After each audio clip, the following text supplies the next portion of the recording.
तळोदा तालुक्यात 24 तास मुसळधार पाऊस, 81 मिलीमीटर पावसाची नोंद। तळोदा तालुक्यात 3 दिवसापासून जोरदार पाऊस सुरू असून 3 दिवसात 107 मिलीमीटर पावसाची नोंद झाली आहे। शनिवार व रविवार अतिवृष्टी झाल्यामुळे तळोदा तालुक्यातील सरासरी 81 मिलीमीटर पाऊस झाला। तळोदा तालुक्यातील मंडळात पावसाची नोंद ही आकडेवारी तळोदा मंडळ 74 millimetre 767, Borad 78 millimetre 664, Pratappur 82 millimetre 745, Somawal 92 millimetre 945। तालुक्यात आज 326 मिलीमीटर सरासरी 81.50 मिलीमीटर तालुक्याचा एकूण 3196 मिलीमीटर त्याची सरासरी 799 मिलीमीटर पावसाची नोंद झाली आहे। तर तळोदा तालुक्यातील काही गावांना पूरसारखी परिस्थिती दिसून येत आहे।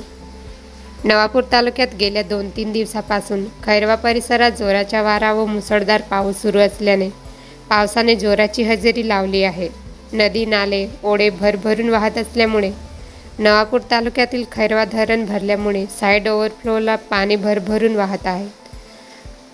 खैरवा डॅम हे नेसू नदीला लागलेले असून नेसू नदी काठावरील गावांना सतर्कतेचा इशारा देण्यात आला आहे।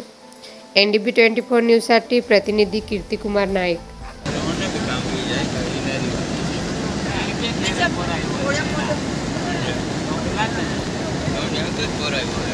टाइम